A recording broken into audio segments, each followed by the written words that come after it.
damn, does it feel like Arkansas is going to catch a break? No. I'm looking at this schedule. I'm looking at the offense. I'm looking at the defense, and we're going, goodness, man. Arkansas, once again, up against it, and it's only March. What's up, kinfolk? It's RJ Young. I am not on a step mill. If this is your first time watching the #1 college football show, welcome. Thank you for joining us here. We talk college football year-round. If you like what you're watching, hit that subscribe button, like this video, and answer the question in the comments below.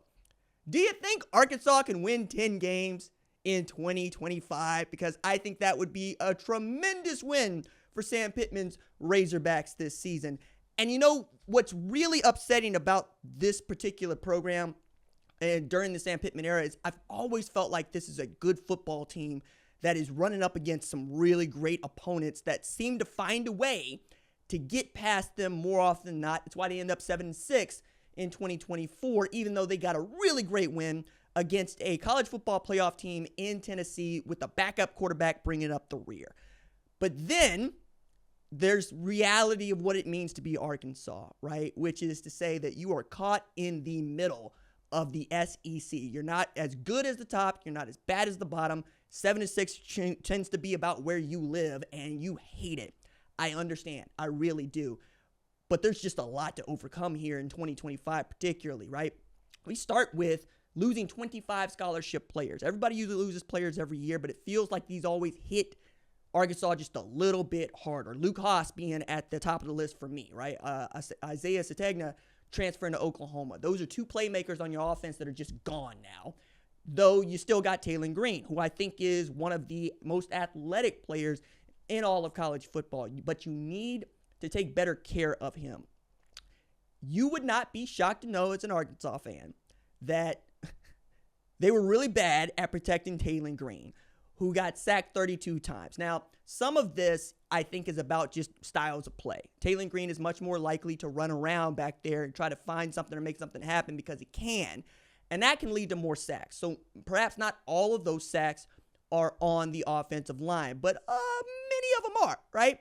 This is also a program that ranked 114th out of 134 FBS teams in sacks allowed in 2024. You can't have that and expect to compete at the high end of the SEC, especially if you can't stop people from scoring, right? I think the defense took a leap forward in 2024, but not so far as to say that it's bordering on elite, because it is not, right? Many of the guys that you expected to be great on that defense were so-so. You're going to have to find your best 22 going into the spring practice period and hope that you put something together, and you're really going to have to hope that you hit on in the transfer portal. Got 5 offensive linemen coming in from FBS and 1 junior college transfer. At least one dude out there is going to be about 6'8", 225, 325, and you love that.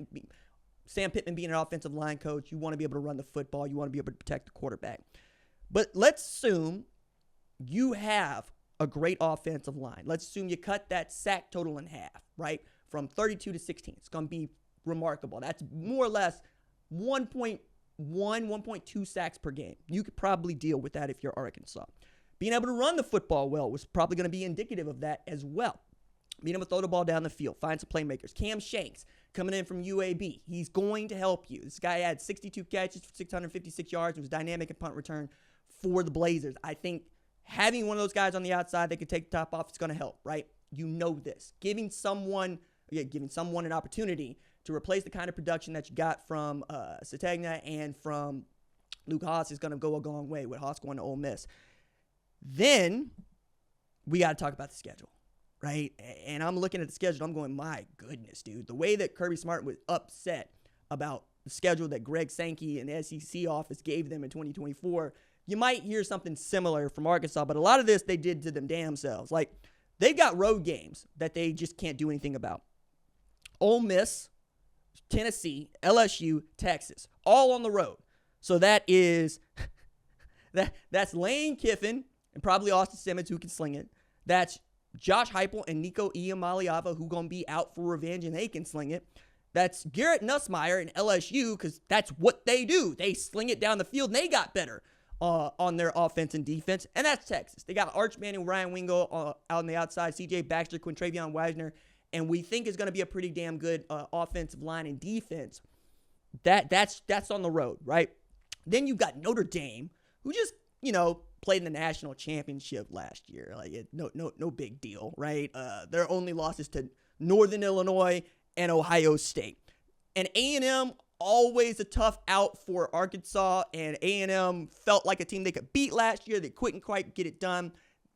Arkansas fans hate Texas teams, but they hate A&M and Texas more than they hate almost everybody else, right? And then there's Auburn and Missouri. Auburn might be better than what it was last year, which doesn't help you, right? And then there's Missouri, who always seems to be a little bit better than we expect them to be with Eli Drinkwitz as the head coach. So much here, right? And I think the only guy that they're going to face that is brand new, that is going to be on a team that's worth a damn, is probably Notre Dame. And if CJ Carr ends up being the kind of player that we think he is, that could not bode well for you. Steve Angeli's going to compete for that job, but I think many of us expect CJ Carr to be the dude later in the season. Whether or not he's the guy that you see if you're Arkansas, it's going to go a lot. But Arkansas could do enough to beat that Notre Dame team, especially if they're still intent on not throwing the ball down the field. I remind people, Arkansas has been really good about explosive with Bobby Petrino, and that's not really something that Marcus Freeman and Notre Dame were doing last year on the passing attack. As a matter of fact, they didn't have a 100-yard receiver until the college football playoff. Like, that dead ass, that was it. But I wonder if they're going to lean more into that with Jordan Faison and Jaden Grayhouse showing that they're capable, and knowing that you got Jeremiah Love coming back, Jadarian Price, and you're going to have a new quarterback back there. But it's going to be interesting to watch. I think that's one in which Arkansas might be able to shock some people. You can beat Auburn. You can beat Missouri. I think you can beat Tennessee, I think, again, right? Texas, it's going to be tough. You can beat Marshall Reed and A&M, but you got to catch them on the right day, because that's basically a mirror. That's what that's going to become. They're a mirror with more money, and that sucks, because Marshall Reed and Taylen Green, I'll take either one of those guys at quarterback. Who are they going to be able to throw the ball to, and can their offensive lines keep them healthy? And then Ole Miss, you're always going to be up against a Lane Kiffin team that wants to go deep downfield, and they absolutely destroyed the Razorbacks last year. That's going to be fresh on everybody's mind as well. I think as I keep digging into this thing, there are a couple of areas where if Arkansas hits, they're a good football team. The first one is offensive line. If they nail the offensive line and they do cut that tally to 16, they can win 10 games. The second win for them is going to be Cam Shanks at that playmaking explosive position. You find me a guy that can go for 1,400, 1,500 yards receiving, and all of a sudden you've got a guy that other people have to try to take off the board, which is going to open up the rest of the offense, open up your run game, and really allow Bobby Petrino to do what he does best, which is isolate the parts of your defense that suck and beat you to death with them. I am enthusiastic about Arkansas. I've always been enthusiastic about Arkansas. I've always loved me some Sam Pittman. But I'm the first to tell you, this schedule and the roster development that has to happen are going to make this one hell of a coaching effort for Pittman. But if anybody can get it done, I believe it's Sam. And I would love to hear him tell everybody to turn that jukebox on 10 times next year, and for him to call the Hogs as Arkansas becomes one of those teams that gets to go to the college football playoff. That would be great. But they are a long way from that, and the work is really, really arduous.